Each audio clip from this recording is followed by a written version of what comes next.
ವಿದ್ಯಾಲಯಕ್ಕೆ ಜನರ ಸಹಕಾರ ಅಗತ್ಯ. ಲಕ್ಷ್ಮಣ್ ಸವದಿ. ಬೆಳಗಾವಿ ಜಿಲ್ಲೆಯ ಅಥಣಿ ತಾಲೂಕಿನ ಸಿನ್ನಾಳ ಗ್ರಾಮದಲ್ಲಿ ಕೇಂದ್ರೀಯ ವಿದ್ಯಾಲಯ ಮಂಜೂರು ಆಗಿರುವುದು ಹೆಮ್ಮೆಯ ವಿಷಯ. ಈ ವಿದ್ಯಾಲಯ ಸ್ಥಾಪನೆಗೆ ನಿಮ್ಮೆಲ್ಲರ ಸಹಕಾರ ಅಗತ್ಯ ಎಂದು ಮಾಜಿ ಉಪಮುಖ್ಯಮಂತ್ರಿ ಶಾಸಕ ಲಕ್ಷ್ಮಣ್ ಸವದಿ ಹೇಳಿದರು. ಅವರು ಮಂಗಳವಾರ ತಂಗಡಿ ಗ್ರಾಮದಲ್ಲಿ ಸರ್ಕಾರಿ ಪ್ರೌಢಶಾಲೆಯಲ್ಲಿ 1.66 ಕೋಟಿ ರೂಪಾಯಿ ವೆಚ್ಚದ 10 ನೂತನ ಕೊಠಡಿಗಳ ನಿರ್ಮಾಣಕ್ಕೆ ಚಾಲನೆ ನೀಡಿ ಮಾತನಾಡುತ್ತಿದ್ದರು. ಉಚಿತ ಮತ್ತು ಗುಣಮಟ್ಟದ ಶಿಕ್ಷಣ ನೀಡುವ ಈ ಕೇಂದ್ರೀಯ ವಿದ್ಯಾಲಯಕ್ಕೆ ಎರಡೂ ಊರಿನ ಜನತೆ ಸಹಕರಿಸುವಂತೆ ಮನವಿ ಮಾಡಿದರು.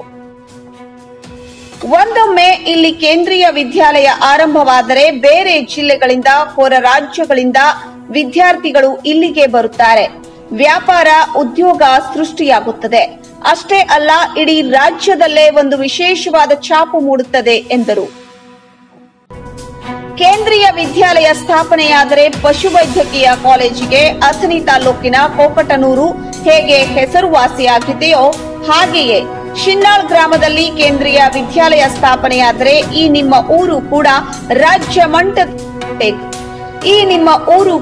ರಾಜ್ಯ ಮಟ್ಟದಲ್ಲಿ ಗುರುತಿಸಿಕೊಳ್ಳುತ್ತದೆ. ಹೀಗಾಗಿ ಸ್ಮಶಾನಕ್ಕೆ ಜಾಗ ಇಲ್ಲದಂತಾಗುತ್ತದೆ ಎಂದು ಯಾರೂ ಕೂಡ ಈ ವಿದ್ಯಾಲಯಕ್ಕೆ ವಿರೋಧ ಮಾಡದಂತೆ ಕರೆ ನೀಡಿದ್ರು.